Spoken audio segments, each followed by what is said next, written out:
Hello, Uncensored Horror Hounds and Frightfully Good fans. Welcome to a very special collaboration episode. Something a little bit different. We're trying something out because when a movie calls itself the scariest thing you'll ever hear, and it's based on podcasters, paranormal activity, and EVPs, it's like the perfect stew of craziness to bring our two brands together. So I am representing the Uncensored Horror quotient, and I have my lovely guest here, Miss Anne Rich. Say hi, Anne. Oh, Explain who you hi, are to Anne. people who might not know who you are. Well, hello, cousin Steve, as we like to call you. I'm half of the frightfully good duo of Anne and Renata, and Renata's babysitting at the moment, so she's not available. So luckily, I score the whole thing to myself.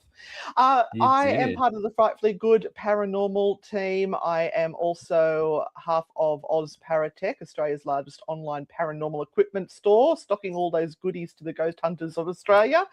And we've also got the True Hauntings podcast that I do with Renata. So So that this is movie kind of just like a dream collaboration. When I saw it coming out, I was like, this is ticking a lot of boxes. Something's scratched at the back of my brain.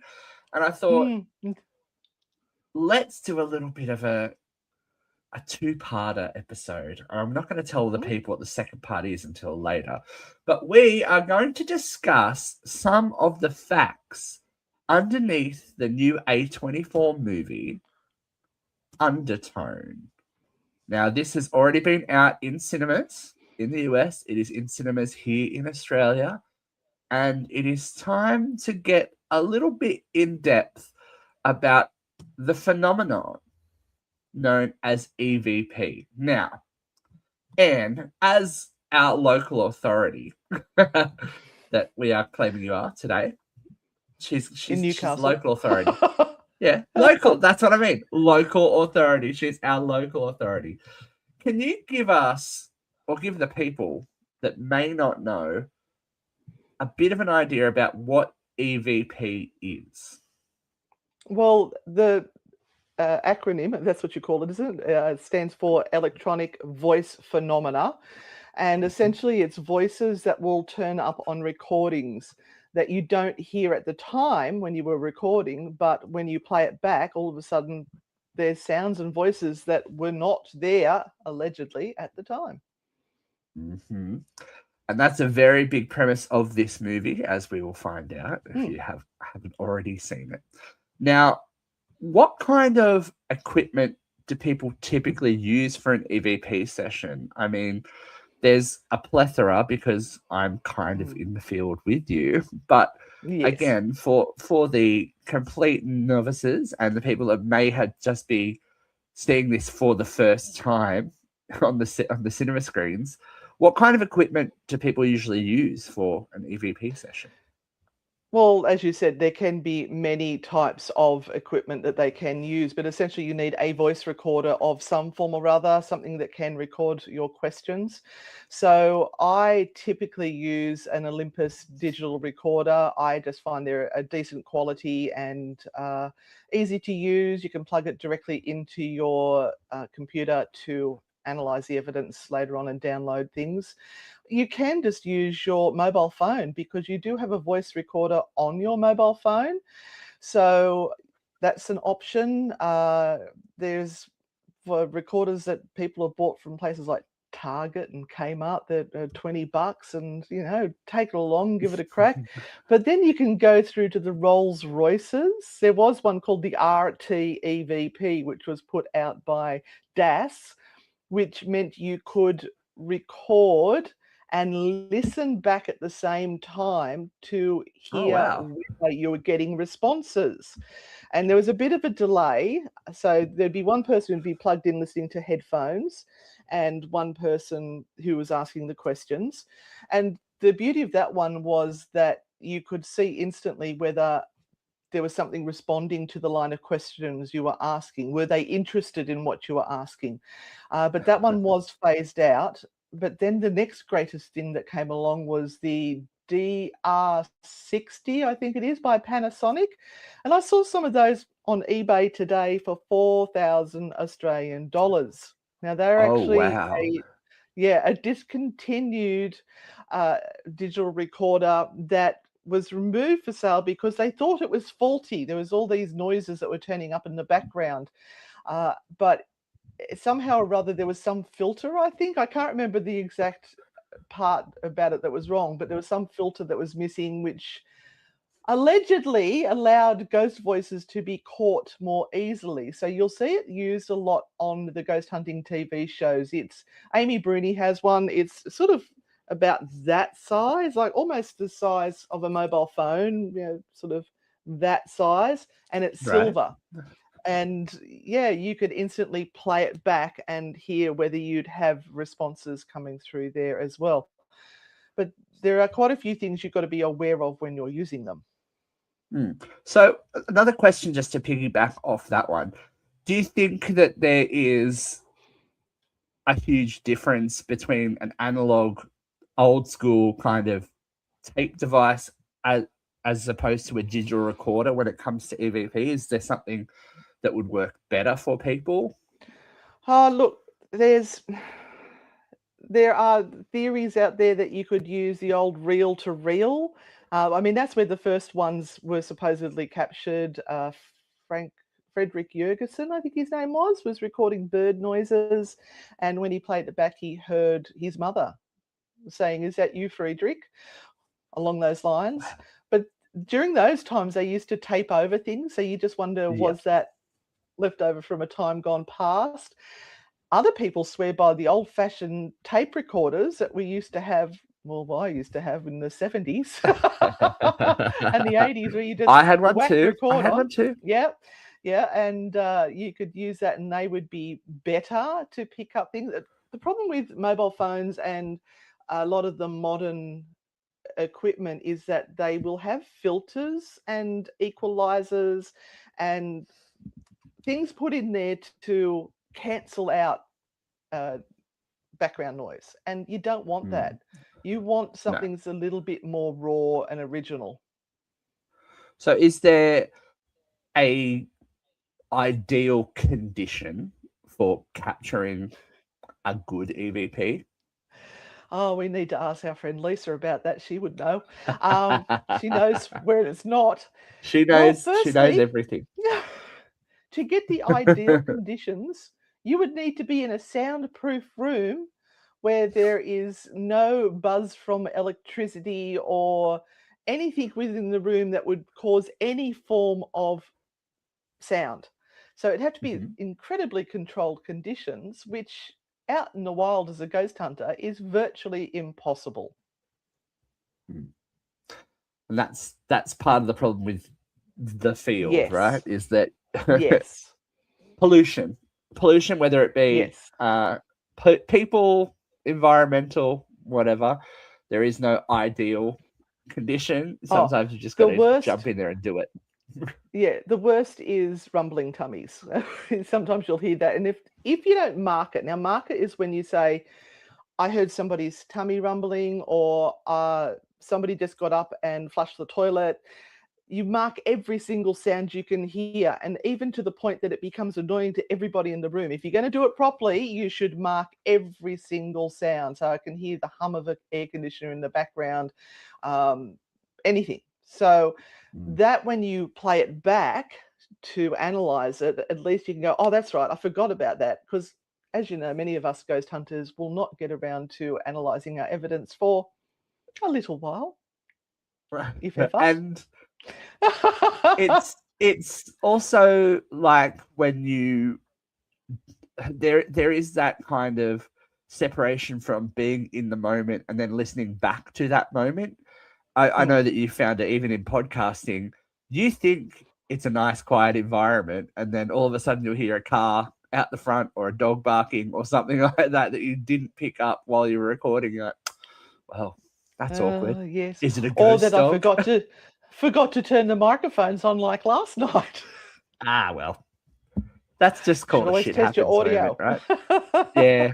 Probably a good thing to do, actually, is just do a 10-second recording of nothing and just play it back, see what you can hear. A You'd little be surprised baseline because, test, as it were. yeah, because I mean, we are so unplugged from the environment around us these days that we don't even notice the sounds that are around us. We just block them out as everyday things. Okay, so how would people distinguish between what investigators like to call a genuine EVP and something like audio pareidolia, which is hearing different patterns in noises? How do you distinguish? How would you explain that to somebody that doesn't know what they're looking for? For me personally, the less amount of filters, the less amount of effects that you put on your audio when you are reviewing it, the better. You should be able to cut out the segment that you believe is the EVP. I always like to put about 4 seconds before it and 4 seconds after it to give your ears time to adjust to the sound of the recording, and then present it to someone and just say, what can you hear? You don't go, oh, I've got a ghost voice that says, get out or whatever. You just present it to them. And if they can turn around and say to you, oh, I hear get out, then you can go, well, that's really interesting because I was the only person in the room. They have different classifications of EVP where like A grade is one of those where you can just put it there and everyone can hear clearly what it says. And then you'll get the ones that people have put filters on it to try and lift up the sound or take out this other sound. And the more you do that, the more you distort the vocal tones of what might be there. And what may have been somebody's tummy rumbling might now turn into, I'm gonna kill you. We love that. We love it. We love a threat.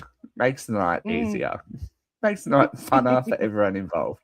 And we just hit on a bit of criticism of EVPs, but a lot of critics will say that it's radio interference or background noise or some kind of a suggestion, whether it be a location bias or something like that. How do you refute that or debunk that kind of criticism when you have something that is interesting? I no longer put my evidence out there because I can't prove anything to anyone. All I can do is put something up that I have said. I was in this room by myself.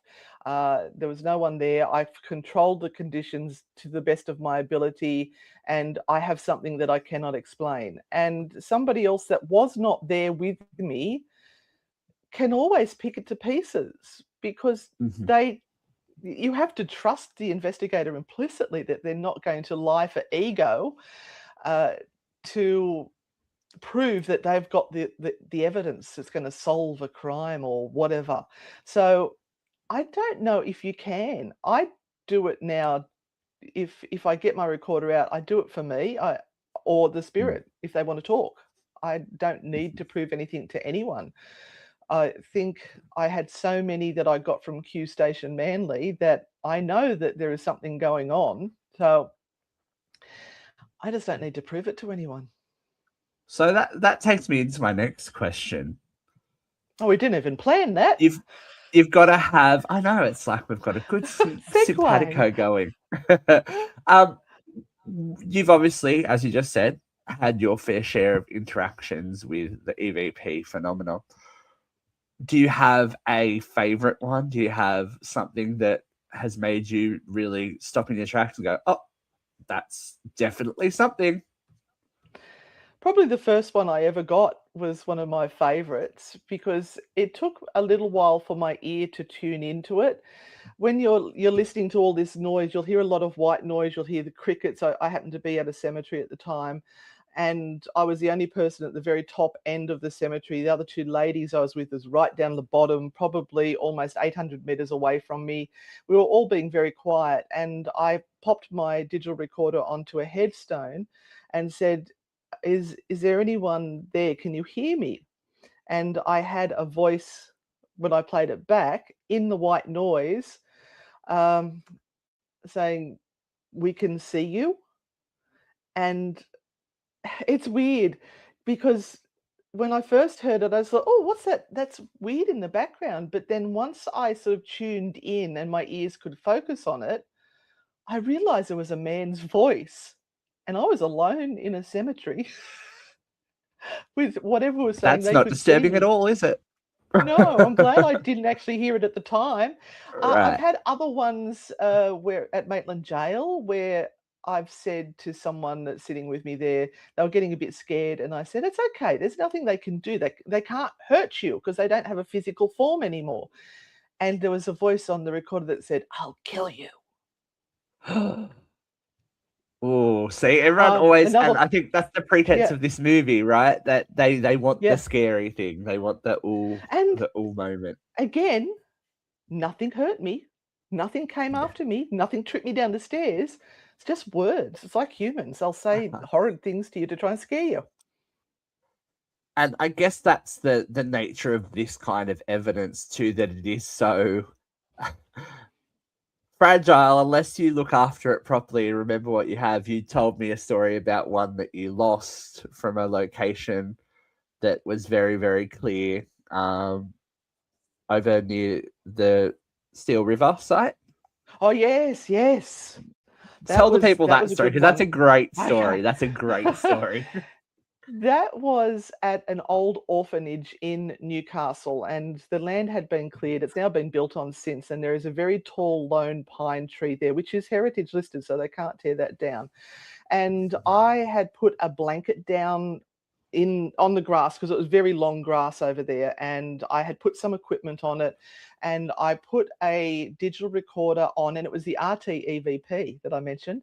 And Yep. I've walked away and I've gone and talked, set up some other gear, and I've come back, and on the recorder when I played it back. Oh, first off, I noticed on the rug there were 3 rocks that were lined up in a row on the rug, and I went, "That's really weird. That was not there before," because I'd laid the rug down and there was nothing there. I would have had to have put them there. On the recorder when I played it back, you hear a child's voice going, "1 rock, 2 rock, 3 rock." I can't That explain is that one. insane. That's Yep, insane. yep. And that's nothing that you could fake, right? Like No, there would have been no children there. yeah. At That's the same just crazy. location, we had a medium that had come along and said there was 2 children there, Thomas and Amy. So again, I was using the same recorder and had it out, and I said, "Oh, is Thomas here?" And what's the name? And you hear this Amy whispered onto the voice, and then the other investigator went, "Amy." Wow. So, and that then backed up the medium who had given us the information. That medium was Yeah, no longer there. We were just using the information. That was that's such a like a good hat sight. trick of great evidence, that is. Yeah, And then it's not gone. somewhere that you'd really necessarily expect it either. And No. that's, I guess, part of this phenomena as well. So one of the pretenses of these movies, of these kinds of movies, is taking something home and letting it in your home and the risk associated with the paranormal in your home. Do you think that there are risks involved in attempting to communicate through EVP? Well, it's it's like anything. You are opening up the doorway of communication. You by sitting there with the recorder and asking questions, you're said to the spirit world, "I want to talk to you. I'm here. I want to hear your voice. Let's have a conversation." And I always start off by explaining what I'm doing and thanking them for trying to communicate with me. And at the end of the session, I will say, "Look, thank you so much for talking with me, whether I've heard anything or not. But I'm now going to remove the permissions I've given you to communicate with me this evening, and you must stay here, and please be at peace." And for me, that is a sign that I have shut down the session and I've closed the door. It's like, you open up the front door of your house and you've just left it open for anyone to come in and chat to you. At the end, you've got to close the door and say, "It's time to leave. You must all go now," and shut the door. So that is my little way of doing things that makes me feel like I have closed off everything. There are some people that will come to investigations and they will open up the doorway and then they don't say thank you, they don't close the doorway, they don't do anything, and they may or may not take something home with them. They honestly, are you that interesting that they want to come home with you? That's my You never question. know. Yeah, they tend to, from what Renata says, like people who have addictions that they may have addictions for. So if there's a bit of an alcoholism or gambling or something, that's the sort of person they're interested in. But I I think it's more your imagination because you've been primed, you're out in this spooky environment trying to talk to ghosts, and part of your brain goes, "Oh, that noise. That was a ghost. I've brought something home Right. with me. Oh, I've just hit my head. Oh, that's bad luck. I I must have a ghost." And all of a sudden, any little bad negative thing that is happening to you, you discard the good things, don't you? But Right. the bad things, you've got an attachment. Or somebody will come to your house and say, "Oh, you shouldn't do that sort of thing. You know, the ghosts follow you home. You might have an attachment." And that seed lands in your head, and all of a sudden you are thinking the ghosts are there in the house with you, and you become a bit paranoid. Yeah. So the next the next question I have is a pop culture misconception kind of thing. Hmm.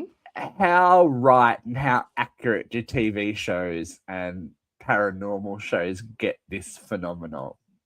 Do, do you think they're hurting the evidence by what they present somehow, or how they dramatize it? The problem is they're presenting it as proof, not evidence. And that's two different things. Evidence is something that might be, whereas proof is it Mhm. is definitive. The whole world knows that this is definitely a ghost. And people who don't know this field and don't know the false readings that you can get and how, not necessarily faked, but how you, like if you're holding a recorder, you might get noises on there and that's picked up as an EVP. It's a lack of knowledge then causes this problem where people think that the ghost hunters that you see on TV are the real deal and that's what a haunting is like. And honestly, from what we've experienced, it's not. It's far more Uh, gentle. Even Maitland Jail, we, you know, that was pretty rough people can't in remember there. the We had last some of time I the saw someone levitate. It's not. no, nobody got No, pinned up it's against the rude. ceiling and burst into flames. So No. occasional scratch, but Yeah. even then, Push. you wonder if they've bumped into something and knocked themselves. Well, you just don't know.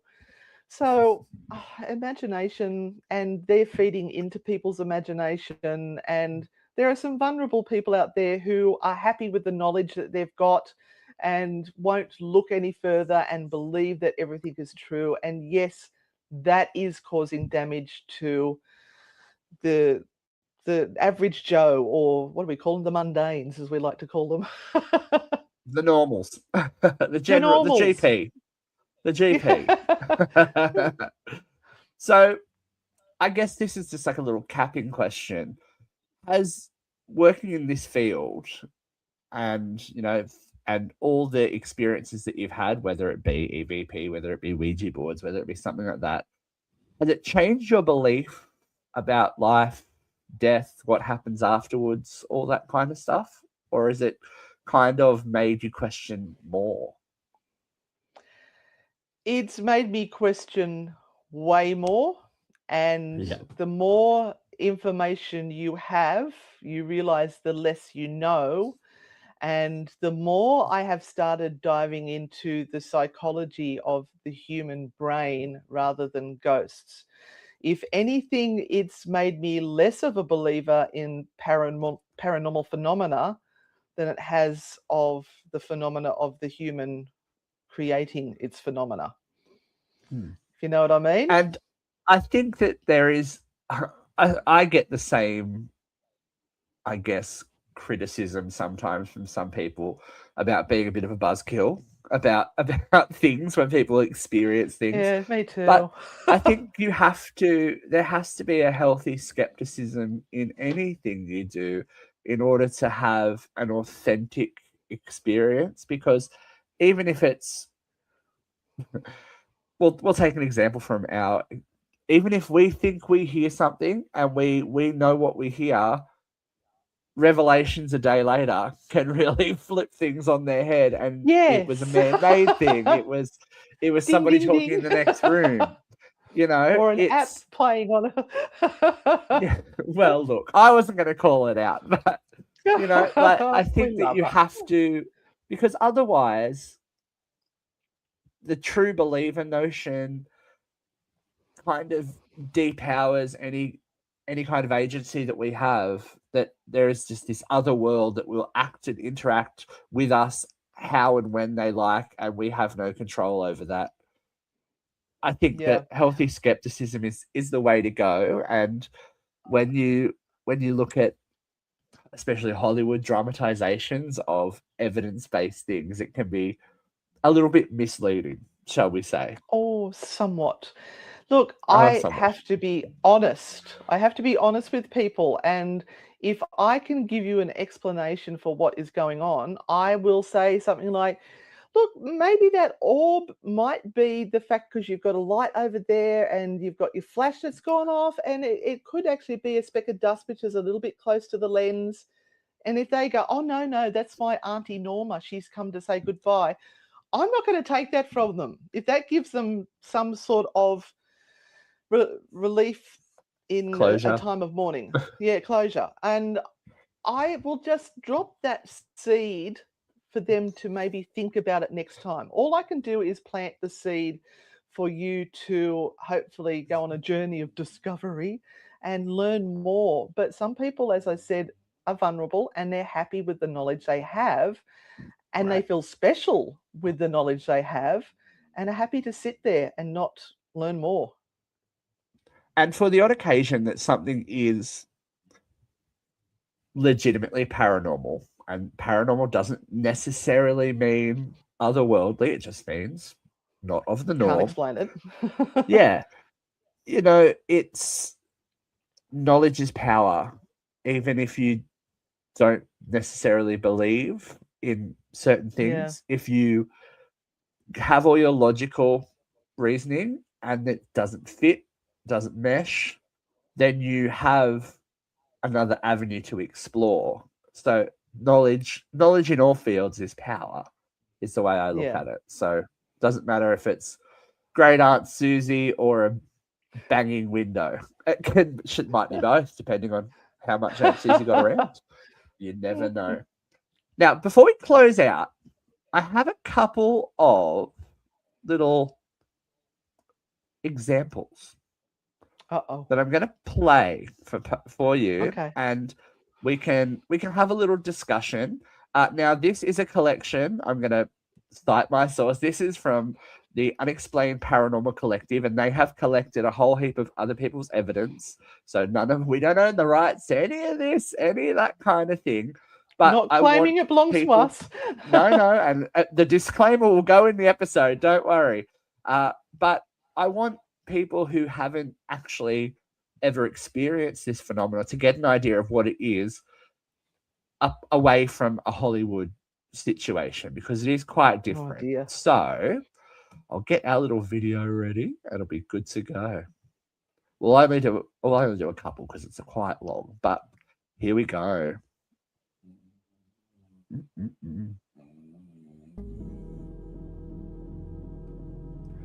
Creepy.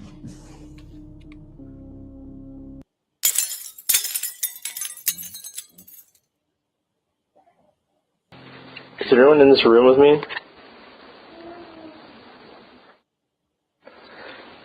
Is everyone in this room with me?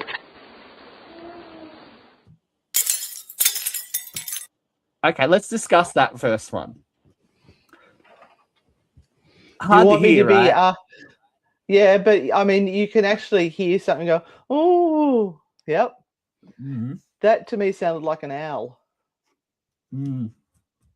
That this is what it could be, unless it is ultra clear, and these are purported to be Class A EVPs. So Class Well, I A. can't hear any tone. No consonants in there. All I can hear is a tone.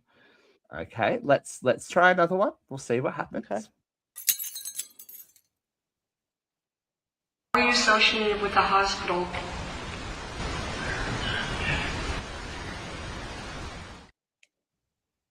How are you associated with the hospital? You can definitely hear something. Yeah. And I think part of the syllables. problem is, when we've talked about this, when you present evidence and subtitle it, Yes. because the That's human why I brain wasn't loves looking at the patterns. screen. Yeah, the human. Well, it's they're saying it said we're not dead. So when you subtitle something, it automatically scratches that little itch of human recognition brain pattern. Goes, I know, I want to know what that sounds like, and the more you listen to it, the more you hear it. Right? The You more will, you and the associate it strange with. thing is, you won't hear anything else after it's been named, and you hear it as that. Your brain will only recognize it until you get another suggestion, and somebody else goes, "No, I think it said," and then you listen again, and all of a sudden you hear that. I've had that happen to me. It's bizarre. All right, Not we'll do it. We'll do ghostly. it. We'll do a couple more. Here we go.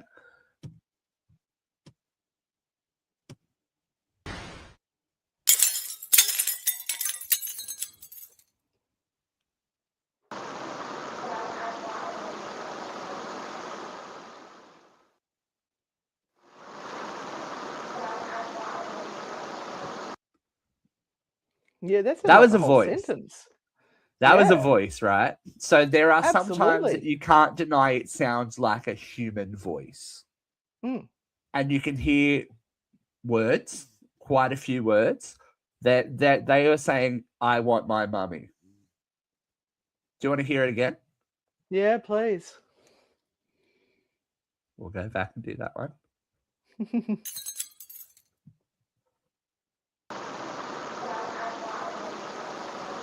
No. I don't hear that at all. And this is where it is hard because it's down to personal interpretation. They have those subtitles there leading you in a narrative direction, depending on the location that you're in. Yeah, That's who else the was there? suggestion Who you're was in talking what about other as well. rooms? And yeah. It does help, I guess, when you have a video camera that you can time sync it up with if it's in the room and you can see everybody in the room. That's, I guess, a bias that you can kind of get rid of. Yeah. There's more evidence supporting it, make it more tangible, more realistic, I guess, that it might be something. I'm very happy to see that there's not a lot of manipulation on the sound on these ones. All right. We'll do two more and see how we go, okay? Oh, and I just in the comments, I want to know what the rest of you heard for that last one Steve just played. I would be interested to hear what you heard. And this is why I want to do it, because I know a lot of people will see this movie and go, "Oh my god, full sentences," you know, and it's not necessarily that. All right, here's another one.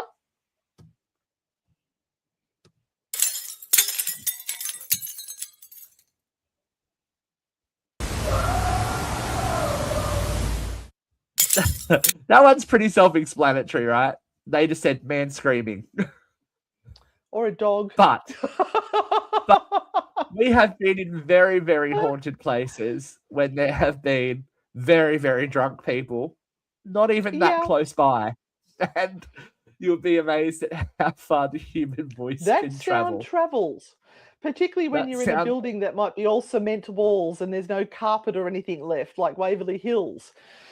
Or just even, I think back to Maitland Jail when we are doing these listening exercises with parabolic ears and experiments, and then you can literally hear people walking up the street, or even when we were at Wollongby recently, and we're all dead silent, and the pub is close, but not that Booming. close. You can hear everything that's going on at the pub. So Do you know there's another gotta be funny careful. phenomena that happens when people put headphones on and we do the EVP experiments, is they have the headphones on and they think nobody can hear them anymore, and they tend to fart loudly. They forget that taking away I'm their out there bias. asking questions. I'm out there listening, asking questions. I don't have headphones on. I can hear you. And we Don't can do it. definitely smell you. All right, we've got one It's more. Satan. We'll do one more. Right, okay.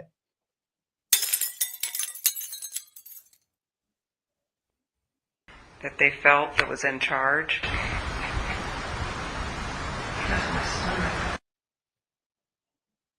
That they felt that was in charge.